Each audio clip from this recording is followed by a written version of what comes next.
asked them what was coming. So, you know, I told them to come out at 6 o'clock this evening, so they'd be well pissed by now. So, you know, if I had a finger, they'd probably laugh. See? It's great.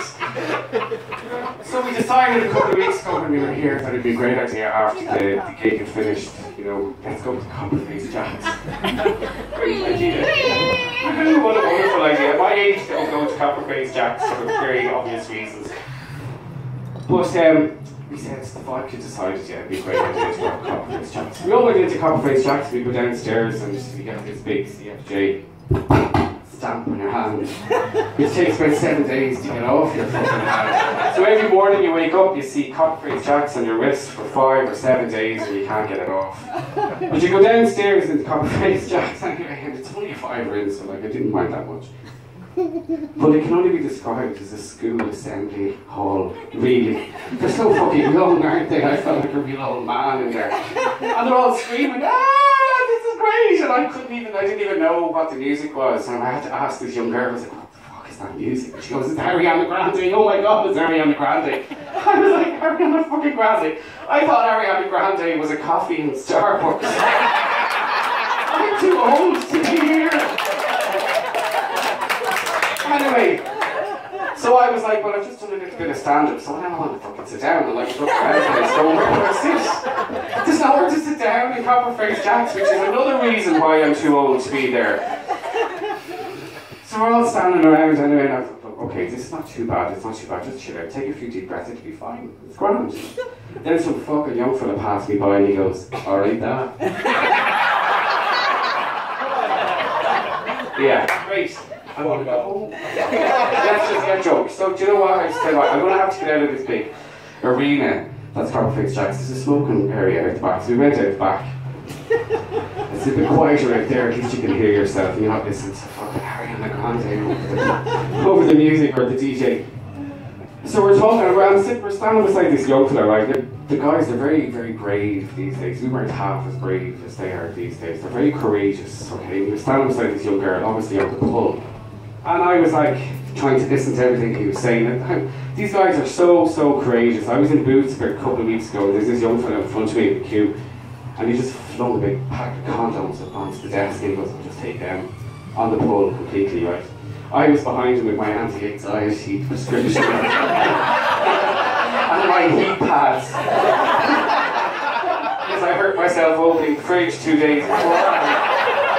So he flings the fucking condoms up on the desk or on the counter, and your woman, God bless her, behind the counter was like, would you like a paper bag? And he goes, ah, yeah, go on, just in case she's ugly.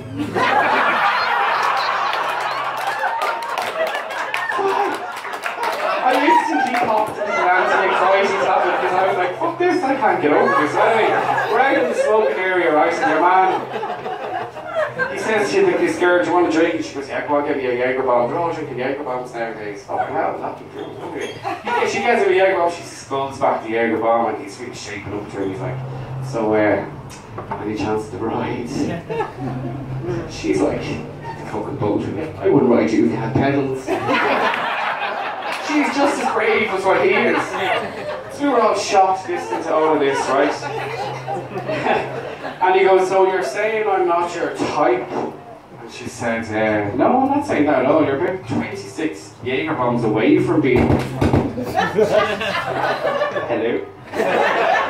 You're about 26 Jaeger bombs away from being my type. And he's like, fuck off, I'm not buying you 26 Jaeger bombs. But literally 2 seconds later, he was over on the other side of the nightclub, snogging the face off somebody else. The speed at which they do it is unbelievable.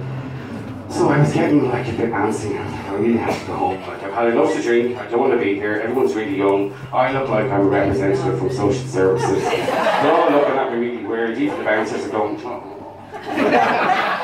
Should you really be here?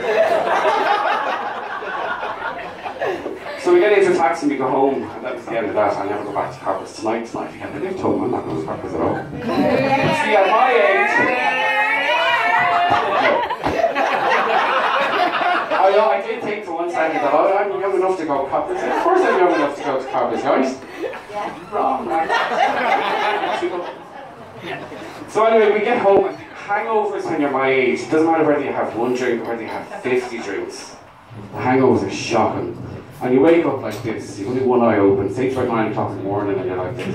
The other eye doesn't actually open until about 2 or 3 o'clock in the afternoon. And you can just forget about it. And your friend always texts you, doesn't she? My friend texts me, she texts me, and I had no idea what I'd done. I had a load of drink, I was pissed. She texts me and she goes, oh, you were so funny last night getting sick in that taxi. Oh, that was lovely. Thanks for reminding me I did that. I don't really want to know. But what threw me over the edge altogether in Coppers was we got talking to these American guys. There's a couple of American people, how are you? But you know, the American people sometimes, they're really nice, but sometimes they don't get what we say. Okay? They don't understand our way of saying it. It means exactly what we think it means, but they think it means something else. And this guy said to me, he goes, would you like a beer? And I was like, no, I'm okay, I've had enough to drink. And not to sound like a complete loser, I just said, look, I've got to face into 3 kids tomorrow, so I've had enough to drink. He was so shocked. He looked at this and he goes, really?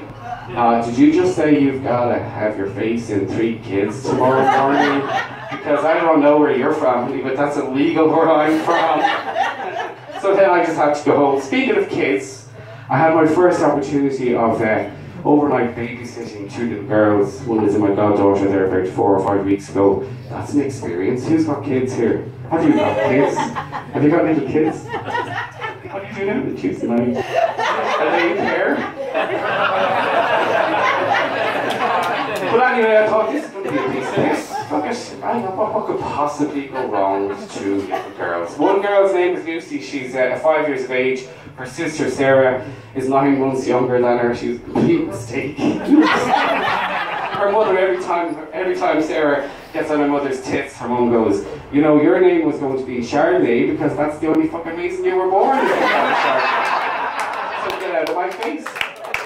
Anyway, so I decided it would be a great idea to buy them a gift each, the same thing, because I thought, well, if there's going to be an element of bribery to get them into bed or to not to get them into bed, to go to bed, or to get them to eat their dinner, that's what I have to use, right? But anyway. So their dinner was ready and I went upstairs to Lucy where she was playing shop in her room. She had her own shop in her room and I was walking up the stairs and there's 2 little blackboards on the way up the stairs. One says, shop closed at 5 o'clock. So you open the door and it's locked, she won't let you in because it's 5:01, the shop's closed, fuck off. So you bang on the door and you go, Lucy, she goes, shop's closed, go away.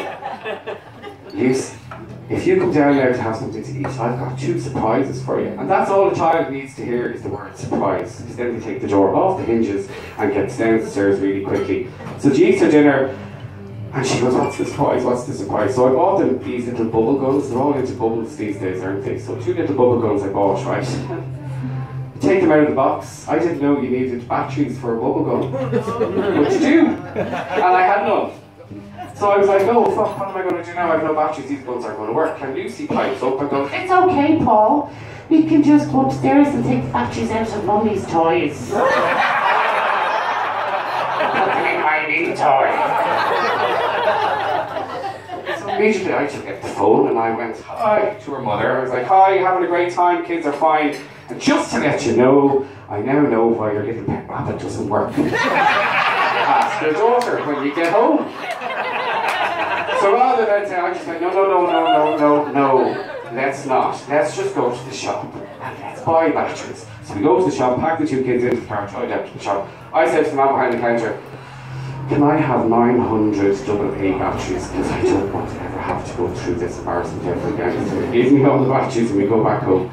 So they're all playing outside and I thought, this is actually a piece of piss, this is fine. And they're all playing, and then the next minute, one of them starts crying, and it's usually the girl who lives in the house, and they cry. All the other neighbours are playing around. There's about 5 or 6 children out in the garden at this stage.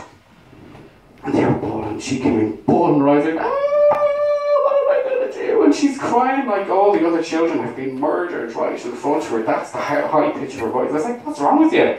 She goes, Sarah's bubbles are bigger than mine. I was like, are you fucking kidding me? Is that why you're crying? Yes! I don't know what to do. Her face turns purple, she nearly stops breathing. I text her mother again, I said, what the fuck am I supposed to do with this? She goes, you're going to have to bring her down to the shop because she will stop breathing. So we pile the kids into the shop, into the car again, bring them down to the shop, change the bubble machine for another bubble machine, bring them back, everything's fine, they're playing away. But I made a big mistake, didn't I, with the second surprise. I told them that you're going to go to Peter Park tomorrow before the parents get home. I should have told them that they were going that day. I should have told them the next day. Because we all go to bed, and at about 5:45 in the morning, I'm woken up. Look at this. I'm woken up by these two girls standing at the end of the bed. 6 o'clock in the morning. One is dressed as a frog, the other is dressed as a fucking pineapple. Both have handbags, rucksacks, and they're both wearing heels. And they're all staring at me. And the way I woke up is she smacked me over the head with a handbag and she goes, "I need to go to Peter Park now!" So after a lot of persuasion, I was like, "Girls, you just have to go back to bed." So they ran around the kitchen for about an hour and a half and then they just passed out and they went back to bed. So we went to Tater Park after all that, exhausted I might add. Have you ever been to Tater Park? Who's been to Tater Park? Holy shit. God, it was piss and rain. So the first thing I saw when we walked into Tater Park was this big, gigantic, wooden, what looked like a half-finished Noah's Ark. But it wasn't, it's a roller coaster apparently. Would you get up on a wooden roller coaster? I'd be like, would you drive a wooden car? No, I won't drive a wooden car. Would you get up in a wooden plane? No, I wouldn't go up on a wooden plane, so why the fuck would I get up on a wooden roller coaster? Not a hope. I was terrified of the teacups in Disneyland, so there's no fucking way you're getting me up on a wooden roller coaster. But anyway, it was raining and we went home and we were all really tired. And I just said, never again am I ever doing this, never, never, never again. So we said on the way home we have to go to the supermarket, we have to go to Tesco, right? Now the last thing that you expect when you go into a supermarket is to get insulted, right? So we went into the supermarket, I did my thing. Now I like going up to the checkout. I like dealing with the checkout people. I don't like doing the thing myself because it feels like I have a job there. So getting to one of those self-service checkout things to me is like till training, and I don't want to do that. So I went up to the girl and she was, there's a lot of men in the supermarket as well, right? And she was doing my thing, she went beep, beep. I was like, what the fuck is she laughing at? Do I have a cube of free cheese stuck to my teeth? What's on me? Beep. Beep. And I just said, okay, what are you laughing at there? She didn't get it.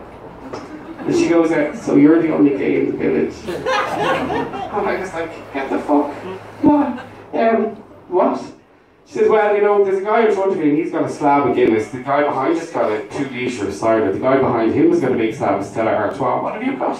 You've got 4 bottles of West Coast Cooler and you've got a little bag of buntings. So therefore, I'm no genius, but I think you might be. So I was like, unexpected fucking bitch in the bagging area. Thanks very much. But I was here a few weeks ago and I told a story about coming out to my mum, and I had a similar story about coming out to my grandmother, bless her heart. She's now passed away, but I said to her, what? My gig.